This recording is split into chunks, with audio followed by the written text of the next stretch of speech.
Amém. Glória a Deus. Bom, vamos fazer uma reflexão com a palavra do Senhor. E eu quero começar pela carta aos Hebreus, capítulo de número 12. Vou falar pouquinho, certo? Verso 14. Eu gosto bastante de ler aqui com vocês, para que vocês vejam, né, o que está escrito e tire também as suas conclusões. Deixa eu falar algumas coisas que provavelmente eu vou repetir bastante de agora em diante. O meu propósito como pastor é estabelecer um nível de caminhada autônoma. O meu propósito como pastor é ter a possibilidade de treinar pessoas que sejam aptas a viver um evangelho de fato lá fora. Eu não tenho nenhum propósito nem intenção de criar uma dependência. Não foi esse o evangelho que eu fui treinado.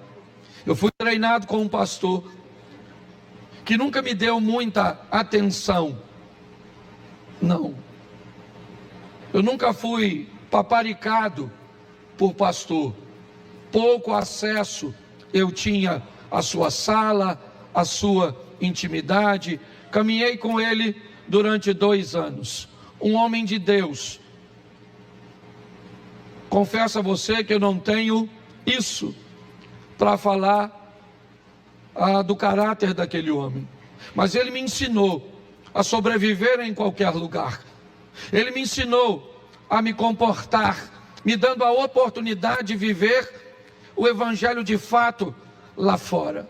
Para mim, todo o evangelho, não que ele não precise de nenhuma supervisão, mas todo o evangelho que precisa o tempo inteiro ser supervisionado, ele foi mal entregue. Ele não criou nas pessoas uma preparação. Eu vou procurar repetir bastante isso, porque nós temos uma grande preocupação do nível de mensagem que sai do culto e que ele seja o suficiente. É lógico que é amparado por ministérios, por escolas, mas que ele seja o suficiente para fazer com que você viva uma vida de fato lá fora. Para que a coisa mais importante que você tem nessa vida, que é o seu nome, todas as vezes que alguém mencionar seu nome, pós esse anúncio, seja no mundo físico ou no mundo espiritual, haja honra. Lembra de Deus conversando com Satanás no mundo espiritual a respeito de um homem? Tende visto meu servo Jó, homem íntegro, reto, temente e que se desvia do mal. Satanás disse a Deus: mas também ele te teme à toa. Ele te teme porque tudo o que ele tem está guardado por tuas mãos e eu não posso tocar em nada. E aí eu te pergunto, quem é que protegia a vida de Jó? Será que na verdade era Deus ou o próprio Jó, quando resolveu viver os princípios e viver uma vida decente e digna, preparar pessoas para aprender a viver em qualquer ambiente com Cristo? É a função da igreja. Este sempre foi o propósito de Cristo: transformar pessoas em cristãos. Só pode ser ou receber o título de cristão de verdade, passar a fase do crente para o cristão, aquele que consegue imitar a Cristo e mais, chamar a outras pessoas para imitá-lo. Como disse o apóstolo Paulo: sede meus imitadores, como eu sou de Cristo. É isso que nós precisamos fazer. Eu preciso ser claro com você. Se você entende que o modelo cujo qual você precisa estar inserido é um modelo que oferece a você quase uma atenção de 24 horas, que o tempo inteiro você precisa de um conselho, que o tempo inteiro você precisa de uma direção, o tempo inteiro você precisa de um norte, o tempo inteiro você precisa de oração. Se essa é a vida que você quer viver com Deus, você não faz parte desse ministério, você está no lugar errado. Você pode estar coberto de oração como nós oramos aqui, mas você precisa se defender com suas próprias orações e ajudar outras pessoas também com elas. Você precisa muitas vezes tomar uma direção. Nós temos pessoas aqui habilitadas para, em momentos pontuais, direcionar você. Mas se você quer um guru, se você quer um coach, você está no lugar errado. Nós não estamos interessados em pessoas que querem viver esse estilo de vida. Nós queremos receber pessoas que queiram encontrar com Deus e servir a Deus, aprendendo a equacionar a maior parte de seus problemas e ajudar outras pessoas a também seguir nessa caminhada. É importante que você entenda isso. Essa é uma visão que sempre esteve na minha cabeça. Não sou cocaína para causar dependência. Tá certo?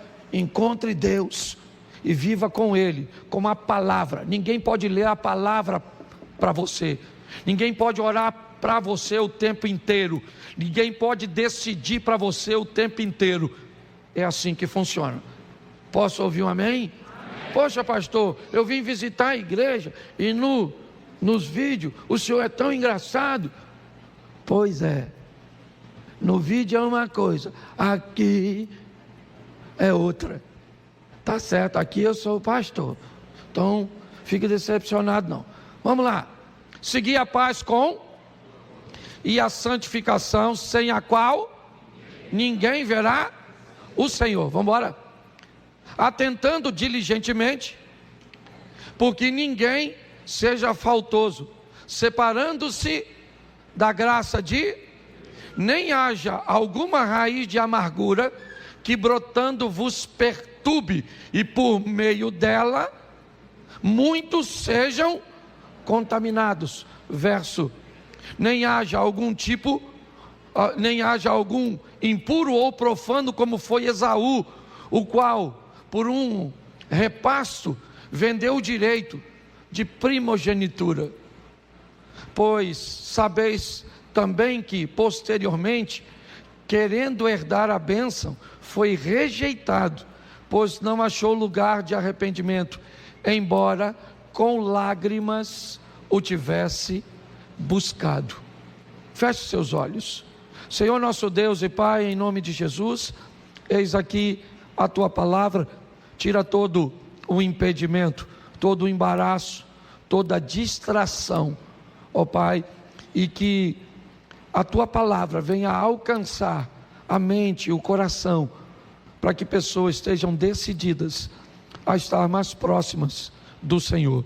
Pelo poder do nome de Jesus, você pode dizer amém? Amém. Isso. Preste atenção, porque eu quero, bota o texto por favor. Nós estamos com que tradução é essa? Senão eu tenho que traduzir 2 vezes aqui. Essa tradução está bem. Bota o verso, isso, 12 e 14. Tá bom, deixa com essa tradução mesmo.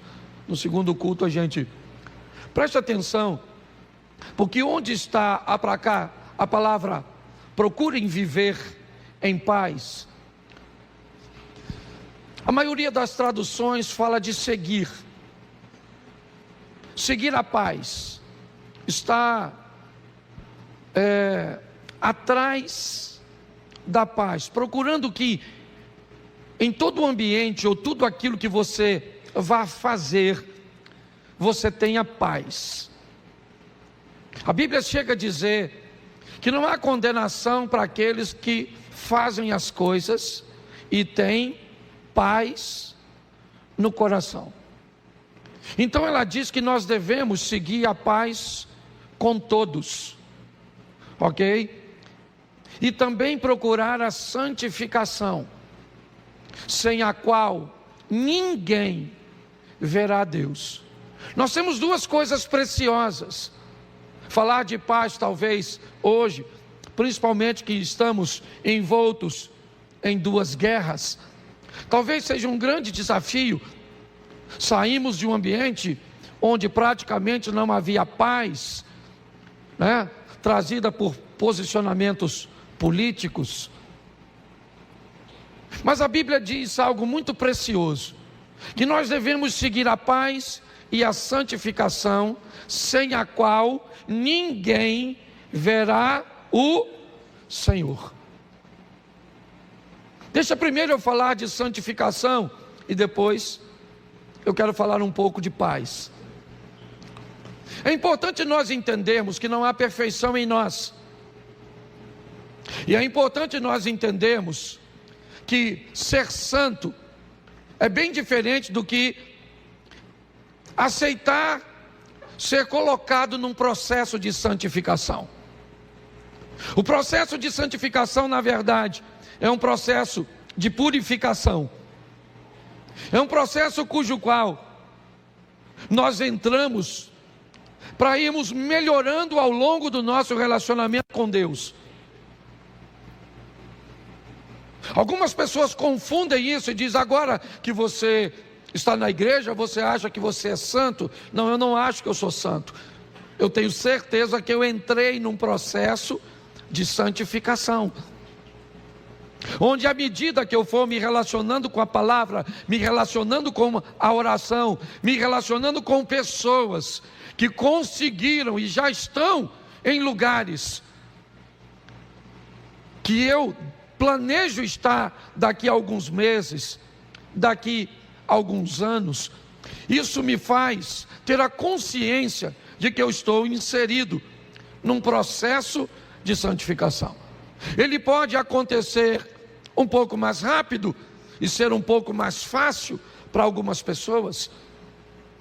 Para algumas pessoas é mais fácil em algumas áreas, mas é difícil em outras áreas.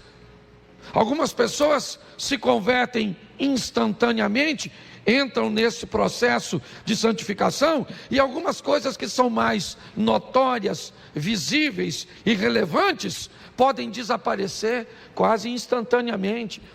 Pessoas param de fumar instantaneamente, param de beber instantaneamente, param de falar palavrão instantaneamente, param com negócios ilícitos instantaneamente, conseguem uma vida, de castidade instantaneamente, mas nem todos conseguem tudo isso de forma simultânea. Algumas pessoas conseguem se converter numa área e não se converter na outra, pelo menos com a mesma intensidade. Mas esse é um processo de santificação que a Bíblia diz, sem o qual ninguém verá a Deus. É algo que precisa ser seguido, que nós precisamos entender, que precisamos estar envolvidos nesse sistema de santificação, onde a cada dia que passa, nós vamos nos aprimorando, vamos melhorando, vamos corrigindo a nossa rota. É muito comum, para aliviarmos da carga do nosso erro, focarmos no erro do outro. Então, se eu tenho dificuldade de me libertar da fofoca, o que eu faço? Eu foco na pessoa que tem dificuldade de se libertar com suas vestimentas. Então, para tirar a atenção sobre mim, que falo demais, certo? Eu até consigo alimentar meu erro, apontando o erro de alguém que está ainda com dificuldade no que diz respeito a algumas questões morais, certo? De suas vestimentas, ou de seu vocabulário, e de tantas outras coisas. Se nós vamos viver numa comunidade cristã, precisamos entender que todos nós estamos inseridos num processo de santificação, e que áreas para um serão mais fáceis de acessar do que outros. Por isso, talvez, que ao seguir, você consegue mudar aí para outra tradução? Nós temos outra. Isso, vê se consegue colocar a outra. Me ajuda aí. Isso, glória a Deus. Seguir a paz com todos e a santificação, sem a qual, então repita assim: sem santificação, ninguém verá a Deus, e nesse ninguém, eu estou incluído. Porque às vezes parece que a gente fala dos outros e não de nós. Então, ninguém que não esteja inserido nesse processo de santificação, ou que se permita inserir. Mas pastor, eu não vou alcançar a perfeição. Calma, eu não isolei um texto. Eu vou te dar contexto para que você entenda isso. Mas pastor, eu nunca vou conseguir ser perfeito. Calma, Deus sabe disso. Se depender da sua perfeição, todo mundo sabe da minha perfeição, que nós não temos condições de sermos salvos. Então nós precisamos entender, porque se você começar a achar, e ele vai falar isso mais à frente, verso 15: tendo o cuidado, atentando diligentemente. Voltou para o anterior? Volta o 14. O verso 15 é da mesma tradução? É melhor ficar com a minha. Vou ler, tira, por favor. Pode tirar, tira. Verso 15. Depois eu digo a tradução para vocês. Tendo o cuidado de que ninguém se prive. Preste atenção. Não é o cuidado. Quem aí está com a mesma tradução que eu? Quem está sem Bíblia, levanta a mão. Beleza. Baixa a mão, pega a carona do lado. Verso 15: tendo o cuidado de que ninguém se prive da graça de... Presta atenção, não é ninguém que te prive. É você que pode ser capaz de se privar. Alguém pode convencer a você, alguma situação pode convencer a você de que você não é digno de ser acessado pela graça de Deus. A Escrita está dizendo, você tem que ter o cuidado para que você não se sinta indigno de receber a graça de... e de que nenhuma raiz de amargura brotando vos perturbe, e por ela muitos se contaminem. Presta atenção numa coisa que tem matado muita gente na igreja, certo? Raiz de amargura. Vou trocar isso aqui de uma forma bem simples. Alguém fez algo com você, te ofendeu, te magoou, te humilhou, criou problema para você, e você não conseguiu se curar. Isso enraizou dentro de você, deixou você amargo, e não contaminou apenas você. O texto diz que ele brotou em você, te perturbou. E eu aprendi uma coisa. Aliás, eu vou logo avisando a igreja: o próximo ano nós vamos ter na igreja psicólogo e mais psiquiatra.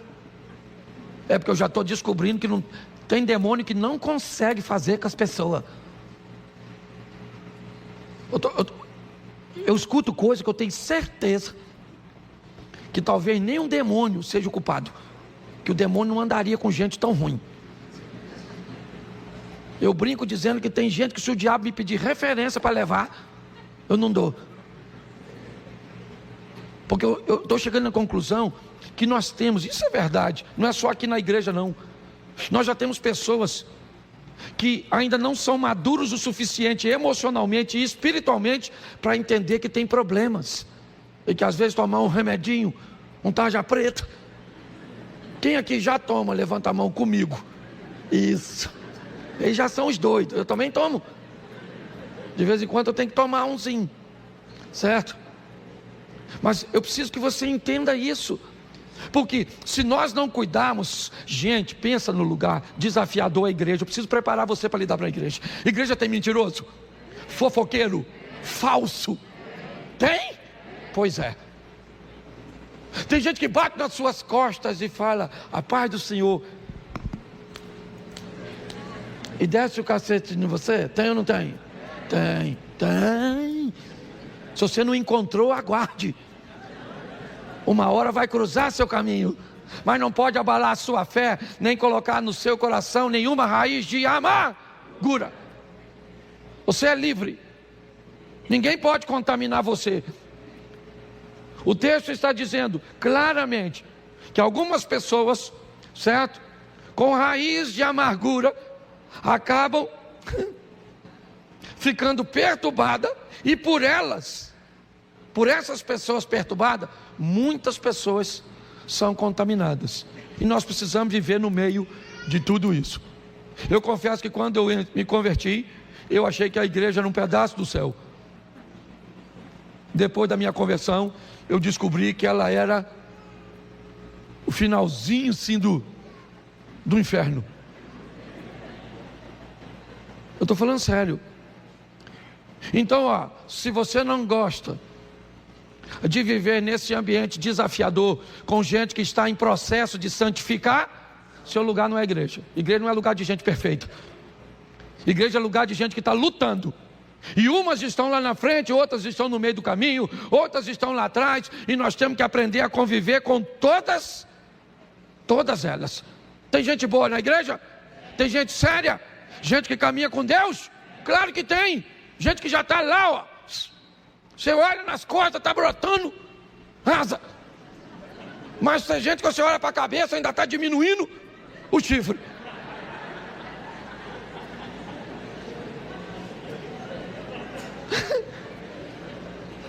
Você consegue entender isso? Porque isso é a igreja, e é isso que é legal, certo? É entender que aqui tem todo tipo de gente. Gente que chegou agora, gente que muda rápido numa área, que não muda na outra. Tem gente aqui que já passou por 5, 7 igrejas. Por quê? Porque é melhor, é mais fácil mudar de igreja do que mudar de postura. Tem gente que quando você bate nela numa igreja, ela fala: eu vou mudar de igreja. Ao invés de mudar de postura, muda para outra igreja, muda para outra. Tem gente que só fica na igreja enquanto está recebendo chupetinha. Novo convertido, todo mundo vai lá: como é que você está? Nossa, prazer te receber. Isso, vamos na sua casa, que oração. Oh meu Deus. Aí chega outro, deixa atenção para você. Aí você fala: nossa, a igreja que ninguém liga para a gente. Esse dia uma pessoa falou assim: pastor, eu tenho 5 cultos que eu não vou na igreja, e ninguém me procurou. Eu falei: por que você não foi? Eu não fui porque eu não fui. E ninguém sentiu sua falta? Aí ela falou: não. Eu falei: eu também senti não. Se você não falasse, eu não sabia que você não estava vendo. Mas pastor, o senhor não cuida das suas ovelhas? A gente até cuida, mas dessas que fica em casa só para a gente sentir falta dela. Dona, tem igreja ali, nessa rua tem um montão, vai para lá, só não precisa de pastor não, só precisa de babá. Entendeu, dona? A minha vontade era falar: vá para o céu. Isso, porque para o inferno eu não posso mandar. Não é?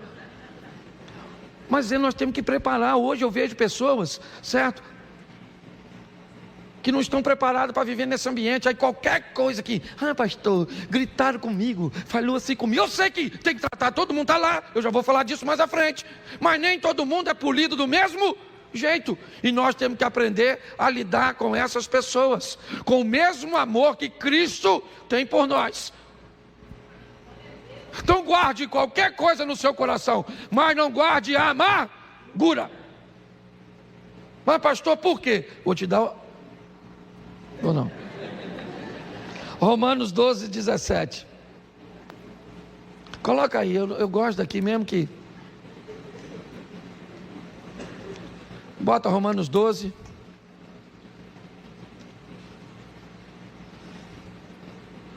Pode deixar aquela tradução mesmo, não tem problema não. 12, 17.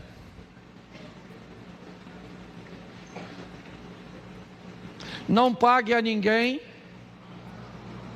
o mal por procure fazer o bem diante de todos. Verso 18. Se possível, no que depender de vocês, vivam em paz com todas as... Preste atenção nesse texto, ele é muito precioso. Ele diz para eu não pagar o mal com o... Quando eu pago o mal com o mal, isso significa que alguém me causou dano, me causou prejuízo primeiro, sim ou não? E isso me deixou tão desconfortável que eu retribuí o mal com... Então essa pessoa fez o que comigo? Me tornou igual a ela. Na verdade, essa pessoa acabou me discipulando. Quando alguém faz algo comigo e eu retribuo, na verdade é um discipulado. Quem me faz mal e me torna mal não é nem meu inimigo, na verdade é meu mestre. Mas o verso 18 nos dá uma direção que só pessoas maduras conseguem ter. Se possível, no que depender de vocês, façam o quê? Vivam em paz com todas... Você pode ler de novo?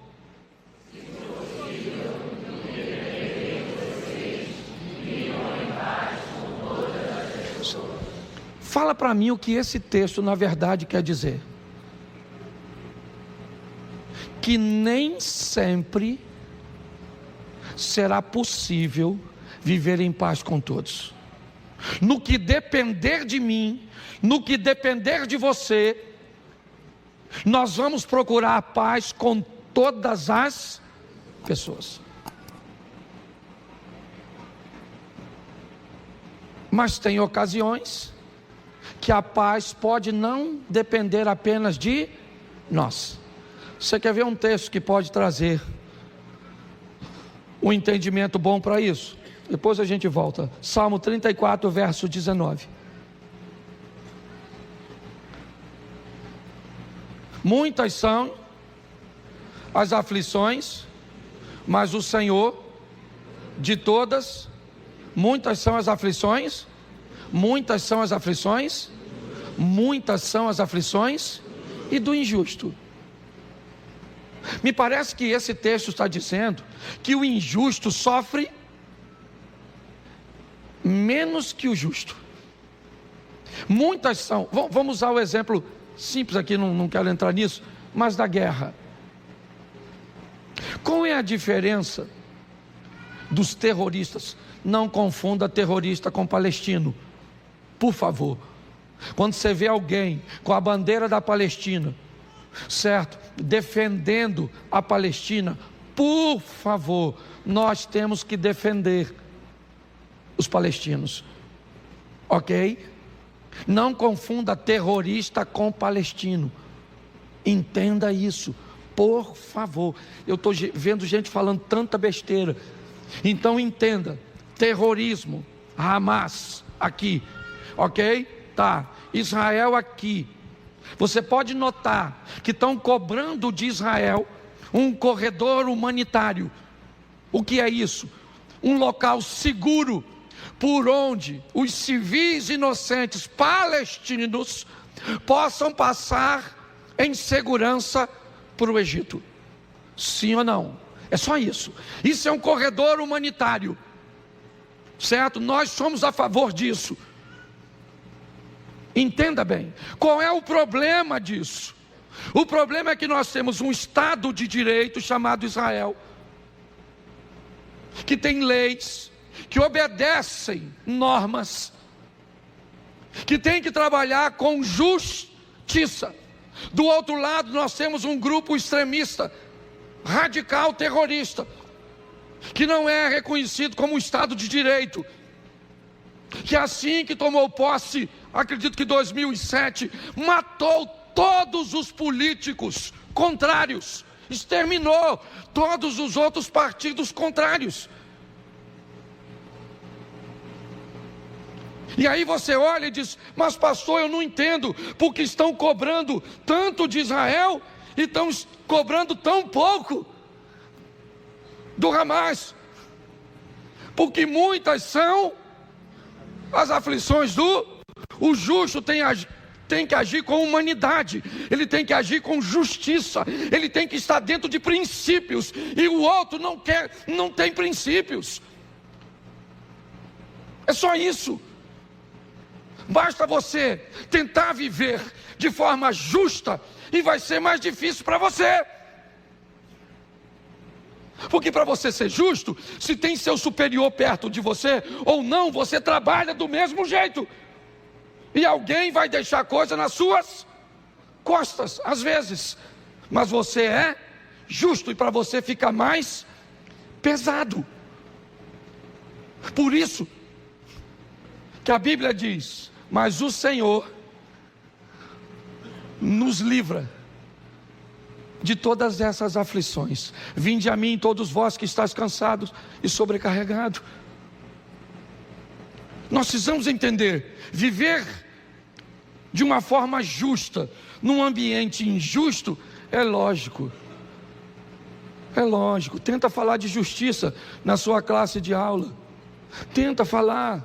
Tenta viver de forma justa num casamento e vai ver o que as pessoas vão te chamar de bobo, disso, daquilo outro.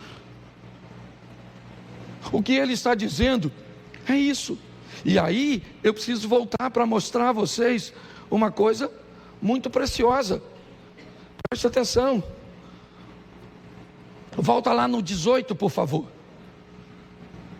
Romanos 12, 18. Então, se possível, no que depender de vocês, vivam em paz com todas as... Não vai dar para viver em paz com todos, porque a aflição do justo. Se o justo está aflito, ele está em paz? Não, ele está aflito. E por quê? Aí o salmista explica isso no Salmo 120, verso 6. Coloca, por favor.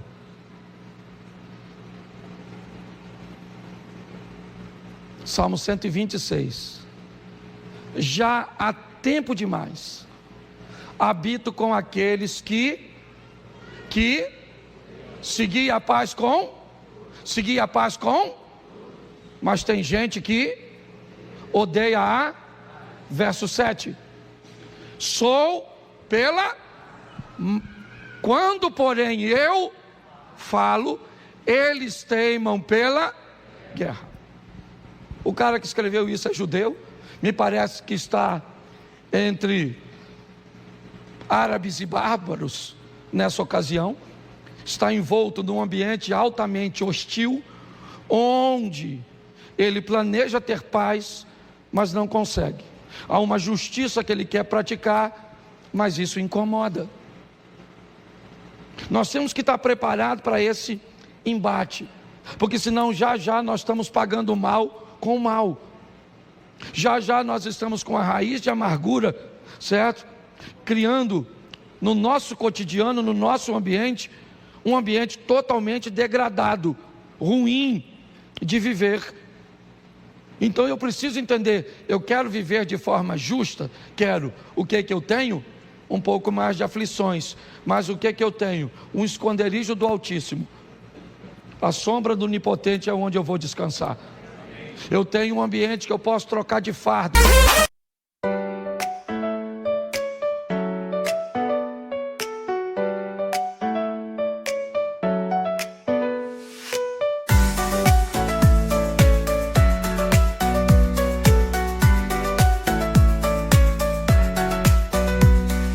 Raindrops falling down my face, like tiny tears in a happy chase. Hopping through the puddle sea, colors dancing wild and free. Skies are gray but I don't mind. Cool raindrops on my skin I find.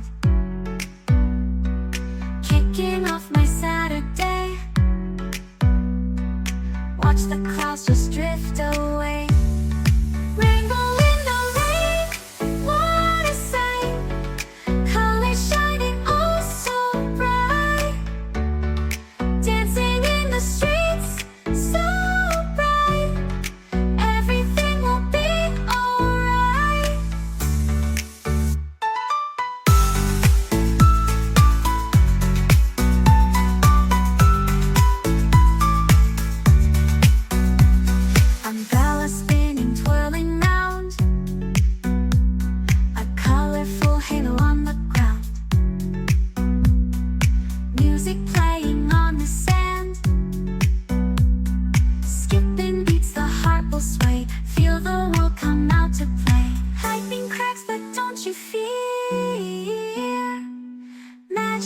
and skies are clear. Raindrops whisper secrets true. A hidden beauty shines right through. Rainbow in the rain, what a sight. Colors shining oh so bright. Dancing in the streets, so bright. Everything will be alright. Raindrops falling soft, peeks through. Rainbow magic, me and you. Smiling faces, hearts, alright. Everything will be alright.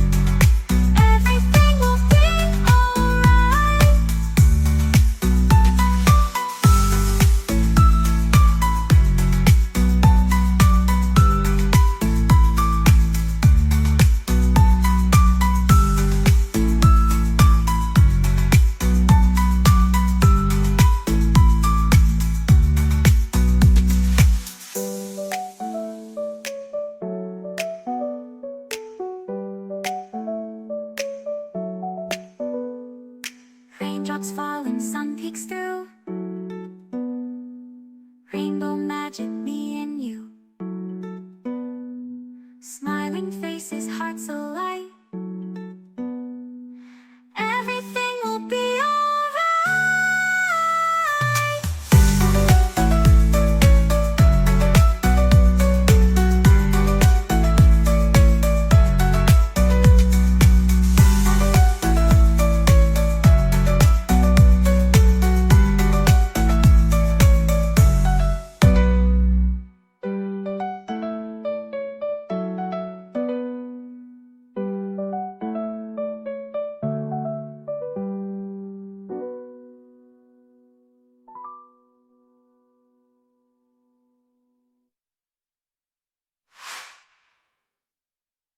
Garantia.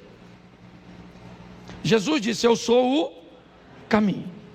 Ele disse: aquele que quiser vir após mim, eu vou à frente, Cristo vai à frente, eu vou atrás, e por trás de mim, disse o profeta, quando estiveres no caminho, é uma tradução simples, e correr o risco de se desviar, ouvirá por detrás de você uma voz dizendo o quê? Este é o caminho, andai nele, não se desviai nem para a direita, nem para a esquerda. A proposta é, Cristo vai à frente, e por que é difícil?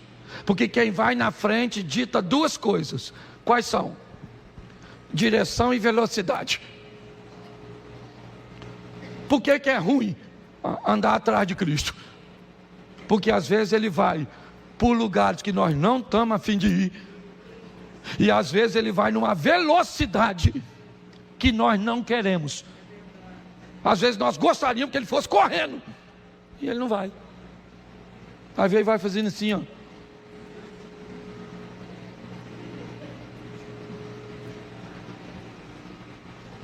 Quando você pensa que você está indo, ele volta. Aí você fala: meu Deus, voltou tudo. Tudo, vou desviar. Aí volta para o caminho de novo. Pare e pense. O que ele está dizendo é: se alguém quiser vir após mim, negue-se a si, tome a sua. E deixa eu dar uma coisa aqui que as pessoas não gostam muito quando eu falo isso, não. Até tem alguns teólogos que ficam chateados, mas eu falo só para você refletir. Tome a sua. O que é cruz? Já parou para pensar? O que é a sua cruz? Seu marido é sua cruz? Não, seu marido é sua escolha. Sua sogra é sua cruz?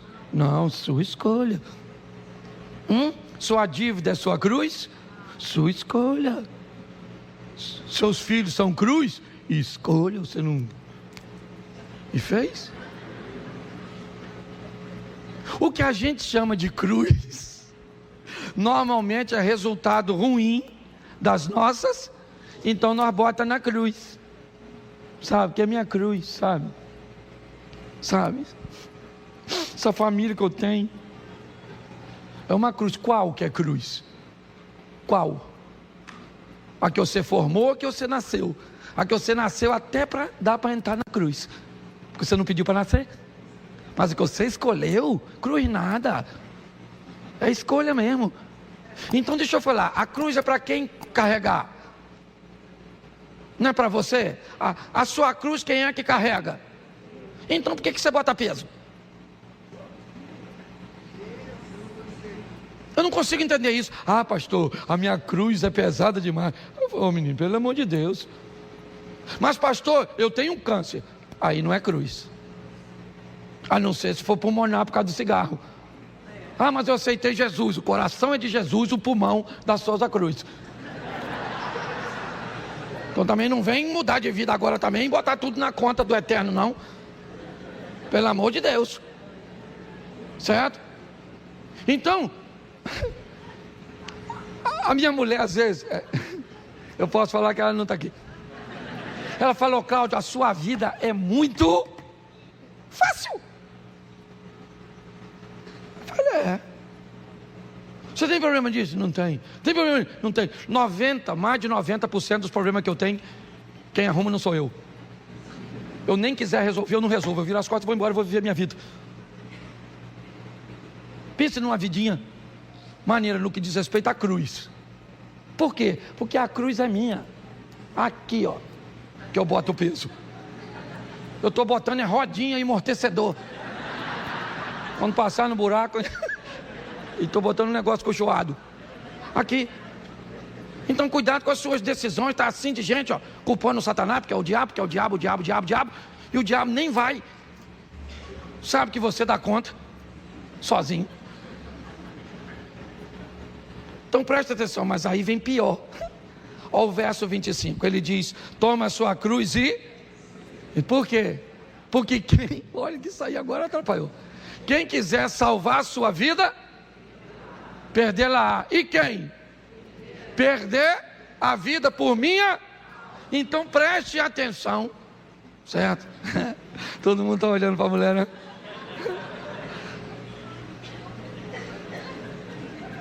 Isso.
Qual de vocês, antes de comprar um carro, não faz as contas para ver se dá para pagar a prestação? Qual de vocês, antes de entrar num curso, não faz as contas para ver se tem como pagar o curso até ele findar? Aqui ele está usando uma torre como exemplo, porque é um exemplo comum para eles daquela época. Mas hoje eu diria para você, comprar um smartphone, fazer alguma coisa e conseguir saber, primeiro, antes de comprar, quanto, para ver se tem como pagar. Você quer ser cristão? Então descubra quanto custa no que diz respeito a sexo, a dinheiro, a vestimenta, a companhia, a rede social. Descubra quanto custa antes de entrar na igreja. Vem aqui para saber o preço. Quanto custa aí andar com Jesus? Então nós vamos dizer, tem que andar desse jeito, tem que fazer isso, não pode fazer aquilo, não pode fazer aquilo outro, tem que ser assim, é desse modelo, é assim, assim, assim, assim, assim, assim. E aí você diz o quê? Eu não tenho como pagar. Ou eu até tenho, mas não, porque a moeda não é grana. Se a moeda fosse dinheiro, estava tudo certo, mas não é, é postura. Pastor, mas agora ficou difícil. Então vamos terminar com Lucas 18, 26. Se você começou algo que não tem como concluir, está aí. Os que ouviram isso perguntaram:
sendo assim, quem pode ser salvo? Verso 27. Mas ele respondeu: os impossíveis dos homens são possíveis para... A proposta é a seguinte, irmão: você é filho de Deus, quer comprar um carro, ou melhor, seu filho quer comprar um carro? Quer. Ele trabalha? Sim. Ganha pouco? Sim. Tem condições de pagar toda a prestação? Não. Então ele vira para você e diz: pai, eu quero comprar um carro, eu ganho R$2.000, a prestação custa 1.300, mas eu só posso pagar 1.000, porque eu preciso dos outros 1.000 para cumprir meu operacional. Eu posso comprar? E aí você diz: compra. Você paga 1.000? Você paga 1.000 e eu pago 300. Isso é graça. Isso é graça. Sabe o que é super graça que o pessoal está falando? Pai, eu compro o carro e o senhor paga tudo. O senhor paga tudo, eu não preciso pagar nada. Eu faço o que eu quero e o senhor paga tudo. Não é assim que funciona. Existe a graça, que você não deve se privar dela. Mas como ela funciona? Ela funciona você entrando num processo de santificação. Lembra no começo? E nesse processo, você vai pagar aquilo que pode e consegue, diminuindo a margem dos seus erros, mudando de postura, inserindo-se num processo de santificação, buscando a paz com todos. E aqueles que querem a guerra, eu mantenho uma distância segura. Não precisa virar meus inimigos, mas se querem guerrear, eu não quero, então eu mantenho longe da minha casa, longe dos meus negócios. Mas não preciso eliminar, eu simplesmente coloco num posicionamento seguro. Hoje há um problema na mente, muitas vezes, dos cristãos: a sensação de que há culpa na hora de posicionar uma pessoa, de colocar essa pessoa numa distância segura, seja ela quem for, filhinho. Pode ser sua mamãe. Se a véia não sabe o lugar dela. Eu falei isso aqui, esse dia atendi um casal que a mulher foi para a lua de mel com a filha. Você pensa que é brincadeira? O cara foi tomar café de manhã com a mulher dele, a véia estava na mesa. Ele falou comigo: pastor, se fosse o senhor, o que é que o senhor fazia? Eu falei: para falar a verdade, quando a véia sentasse, eu ia começar a contar para ela tudo que eu fiz com a filha dela. Que eu queria ver se no segundo dia ela não pegava a vassoura dela e voava para a floresta. Porque tem gente, tem gente que sequer é capaz de ter bom senso. Nós temos que entender isso. Então, aqui não é perfeição. Aqui Jesus disse: olha, o que é impossível para o homem, que é se salvar, se torna possível através da graça. Uma graça onde você entra num processo, ok? E ali você vai evoluindo nesse processo. E se ficar alguma coisa sobrando para pagar, a graça cobre. Tem recurso na graça. Então, aqui ninguém é perfeito. Agora, aqui também não é lugar de se esconder para ficar fazendo o que não deve. Vamos sair daqui para ser crente. Vamos sair daqui para que o nome do Senhor seja glorificado através da nossa vida.